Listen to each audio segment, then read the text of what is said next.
be careful for those who are not paying attention. In other words, we're about to go into what's called the Wile E. Coyote moment. Everybody's running along, says, oh, don't worry, the Fed's got my back, the economy's fine. I love this guy Biden, America's the greatest, the economy is safe, all the...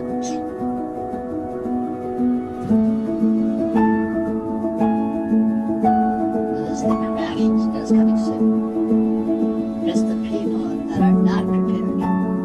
The people who are not watching this are the ones you're going to have to be afraid of. Be very, very afraid of those who are sound asleep at this moment. Because when they wake up, they're going to wonder what happened.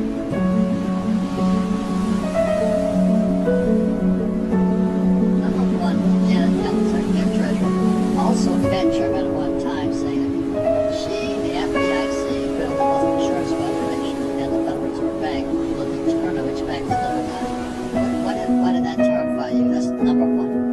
First of all, there's roughly 5,000 of these regional banks, and these banks are responsible for roughly 70% of all the small business loans in the United States. And the small businesses have traditionally represented anything 40% of the GDP in this country. They're back. These are the banks where you walk in and they say, hi Robert, how's your family, how's your dad, how's your mom, how are your kids? They make loans based upon relationships, not upon balance sheets and business plans. They are more of a piece of the community for all of America. And the majority of all the small businesses in this country have relied upon these banks because of a relationship. And where a business plan and a balance sheet may not stack up so well with one of the big 5 or 6 commercial banks, it works with the small regional banks. It's important to understand something. So all of these banks over the last several years have accumulated with the deposits that they received since the president was able to remove all of the reserve requirements during the pandemic to zero. So most of these banks have virtually nothing in the way of currency on hand.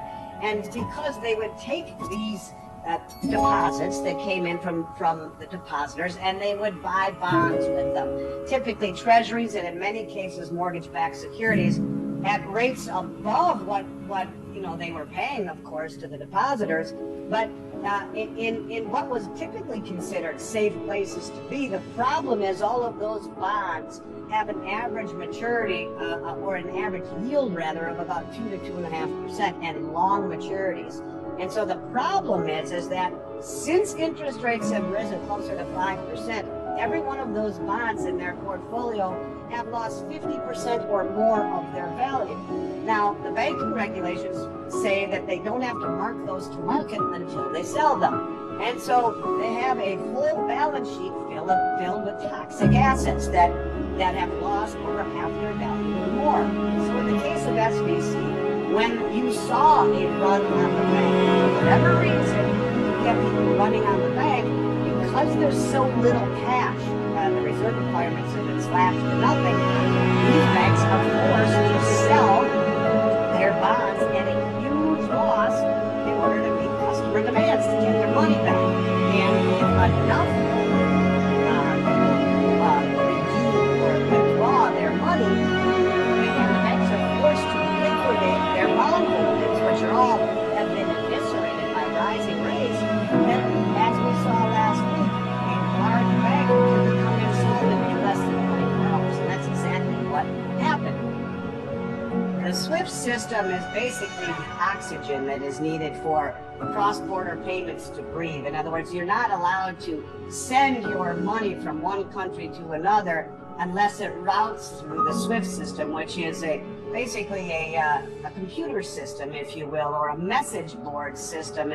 That allows banks to trade money back and forth and clearing through a U.S. settlement bank system. So in order to trade dollars, you have to have access to the SWIFT system. And if you are kicked out of the SWIFT system, you cannot trade dollars. And if you can't trade dollars, you can't buy oil and you can't sell your goods globally. In essence, It isolates you. No better example than what they did with Russia, kicking them out of SWIFT. And you saw what Russia did in retaliation. They are selling their goods in gold and in rupee and for ruble and in for yuan, and they are sidestepping. It is this bullying, it is this hypocrisy that is making everyone come to the table.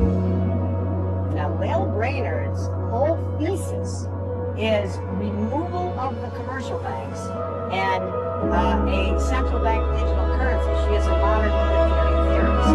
So think about this. Now she's left in bed in the White House. Think about this for a moment. This act is going to herd everyone out of the thousands of small regional banks that provide customer service and lobby and good experience that banking used to be. Which banks are systemic, and when you have a small business for your life savings in a place where you thought it was safe, and you never speculated to begin with. What's going to happen? You're going to risk that a chance. And so she's lit a fuse under literally 5,000 banks in this country that have been the cornerstone of the small businesses and of the middle America, forcing everyone into a handful of very large commercial banks. And it's a very, very frightening situation for most of these people to have to come to grips with either staying with the relationships they had and hoping for the best, preparing for the worst, or engaging them on healthcare into large commercial banks, which she's telling us will not fail, we will backstop the two big fail banks. And in essence, she's creating socialized banking. That's this morning. Congress manifested the centralized bank that they control the whole economy. It's run by the academic elite, you and I. So that's number one. The question is you want to say? So, all I can simply say is the banks are in trouble. We're going to increase the tremendous amount of inflation that's already in the system. We're going to increase it to bail out those banks that are systemically too big. They've already told us that one of the five tax injections or bailouts, they told us that the FDIC only has 0.02% back. Is that number? Still doesn't have money to bail those banks out. But everyone's going to flood into the commercial banks. And then they are ripe for whatever they have in mind. If they let one of them fail, just one, everyone will panic and embrace the new CBDC currency, which they have been told by the Bank of International Settlements. And everyone must have, all of the countries that are part of that network, the BIS network, has to have an operational CBDC by 2025. Who knows? Maybe we'll have one much sooner than that, the way that this is all going, but this is very frightening.